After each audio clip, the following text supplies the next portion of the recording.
Kalau marketing kenapa bisa lolos YouTube ya? Itu tuh udah disensor sama editor gua gak tahu kenapa bisa. Apakah seorang ibu harus ngumpet-ngumpet buat ngasih makan anaknya supaya nggak ada laki-laki yang jadi terstimulasi? Sebetulnya ini semua adalah norma dan etika, terlebih dalam agama. Hello everyone, I'm Sulkim. Welcome back to my YouTube channel. Yang nonton, gimana kabarnya hari ini? Apakah dalam kondisi yang baik saja? Ya, aku harapkan seperti itu ya.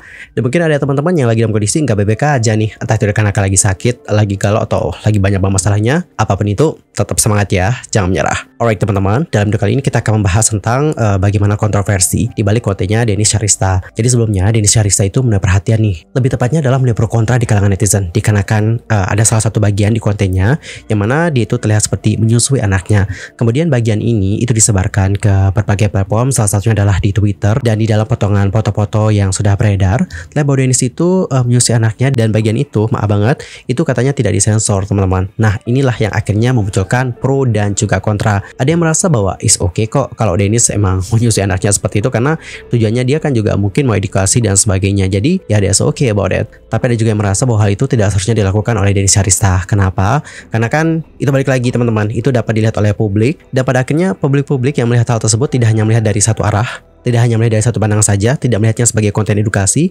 melainkan dalam konteks yang lain teman-teman. You know lah ya maksud konteksnya kayak gimana. Dan Dennis secara pribadi juga sudah mengetahui tentang bagaimana dirinya yang banyak dibicarakan oleh netizen. Dan di sini dia itu sudah ngupload sebuah capture postingan di Twitter kalau tidak salah teman-teman ya. Dan coba kalian baca, konten kreator Dennis Syahrizta tengah menjadi sorotan publik lantaran konten YouTube-nya saat menyusui tidak disensor. Baca berita selengkapnya di sini, bla bla bla bla, seperti itu. Kemudian Dennis Syahrizta juga melampirkan beberapa retweetan dari orang. Di sini ada yang meretweet kayak gini guys. Kalau marketing kenapa bisa lolos YouTube ya? Aduh, ini kepotong ya guys. Memang begitu kayaknya kontennya, video-videonya banyak yang tentang moms and baby life-nya juga. Daily life sebagai ibu menyusui dan kegiatannya kayak gitu.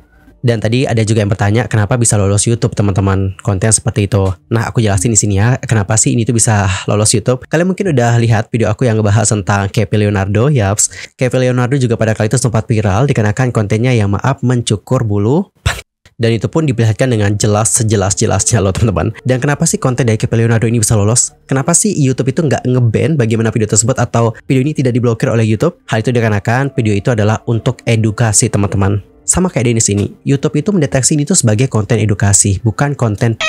Jadi karena kan ini adalah konten edukasi ya, YouTube nggak masalah dengan hal itu dan juga tidak memblokir video tersebut kayak gitu. Itu yang aku lihat. Mungkin agak sedikit soto ya teman-teman. Tapi ini berdasarkan pengalaman aku ketika membahas tentang Kevin Leonardo, aku merasa YouTube juga melakukan hal serupa kepada Dennis. Dan gimana nih pendapat kalian? Setuju nggak sama aku? Kalau setuju komen ya. Terus di sini untuk Dennis Syahrizta nulis kayak gini di Instagramnya. Siapa sih orang yang ngambil video-video gue nyusuin dari YouTube gue, terus post di Twitter buat hina-hina item segala macam. Sini ngomong langsung sama gue. Lu tanya mak you, pas hamil lu semuanya itu membesar dan menghitam. Gue post itu karena gue tujuan mau berbagi konten edukasi dari dokter laktasi, bukan buat orang yang pikiran kotor kayak lu, gitu katanya guys. Terus netizen komentar kayak gini, coba deh kalian baca ya.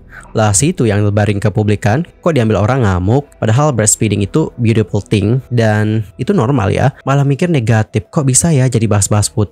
SDM rendah banget, capek. Bener sih, yang ngebahas tentang itu maaf, kok bisa ya? Why? Salah sendiri gak sih? Banyak konten edukasi juga tetap gak sepulgar lo. Giliran ada yang julid-julid aja keluar. Salah sendiri beb. Terus di sini untuk Dennis juga ngupload sebuah video. Oke, ngupload video di sini. Terus di video ini dia nambahin caption kayak gini guys. Tenang aja, gue udah gak bakal bisa bikin video edukasi di VF again. Asik gue juga udah gak keluar hari ini. Puas lu katanya guys. Dan coba kita tonton videonya kayak gimana. Video yang di YouTube gue itu yang beredar viral di Twitter, itu niat gue mau edukasi. Nggak semua orang bisa punya substrat kasih guys. Makanya gue niatnya mau edukasi, gue mau berubah jadi lebih baik. Tapi sekarang tenang aja, gue udah nggak mungkin bikin video DBF lagi. Udah nggak mungkin gue bikin video DBS lagi. Kenapa? ASI gue udah nggak keluar lagi. Puas loh. Sekarang nggak ASI gue udah bisa keluar lagi. Jadi gue nggak mungkin bisa kasih edukasi buat orang lagi buat bikin video DBF lagi. Udah nggak bakal gue kayak gitu. Puas loh sekarang. Gue nyata tuh bikin emang bener buat bikin konten yang dulu gue pengen berubah. Gue udah nggak mau kayak dulu lagi. Makanya gue pengen ganti konten gue jadi edukasi. Cuman gue bingung orang salah ngerti. Konten item segala macam semua juga gitu kok lahiran guys.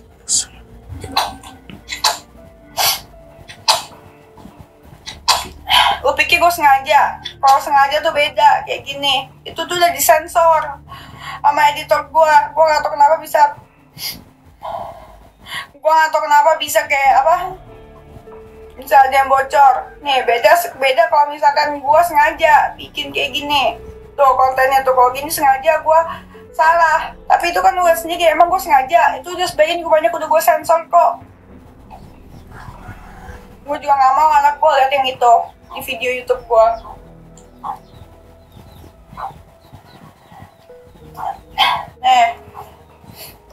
Nih lihat nih, gue udah mau pompa segala macam banyak. Lihat tuh keluarnya cuma berapa tetes. Tuh, tuh. Puasa sekarang, nggak bakal gue bikin konten DBF lagi, tenang aja. Pasti gue yang ada kok. Alright teman-teman, jadi seperti itulah bagaimana klarifikasi dari Dennis Syarista. Yang dapat aku simpulkan adalah, yang pertama adalah itu tidak sengaja teman-teman, dicatat enggak sengaja. Dan dia juga tidak tahu kenapa editornya bisa kelolosan gitu untuk menyensor bagian tersebut. Dan aku sebagai orang yang juga bertindak sebagai editor untuk video-video aku dapat paham bagaimana human error dari editornya. Aku paham kenapa editornya bisa melewatkan bagian itu untuk disensor. Jadi teman-teman, pas kita nyensor itu memang harus benar-benar teliti banget. Aku sering banget loh nyensor di setiap video aku. Entah itu nyensor kata-katanya, nyensor fotonya, dan sebagainya. Aku kerap sering banget. Dan pas ngedit bagian sensornya itu, kita harus perhatikan banget dari mana dan sampai mana itu disensor. Dan pas aku nonton video aku lagi, aku sadar ternyata aku kelewatan gitu dalam menyensor.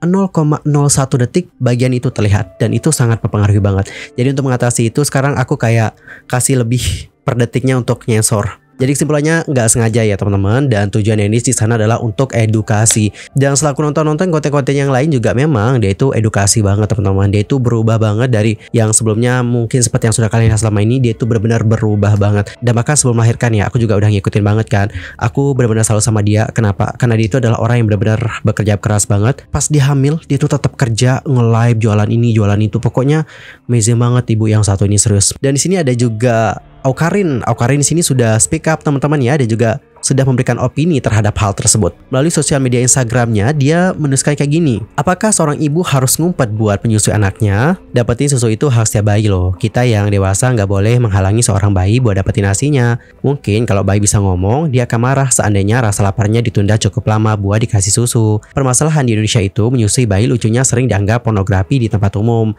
Padahal anggapan ini bukan salah ibu dan bayinya, tapi memang persepsi buruk yang berasal dari budaya yang laki-lakinya dominan.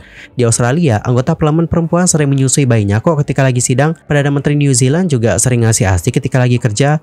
Banyak lagi nih politisi perempuan dunia yang menyusui di tempat penting.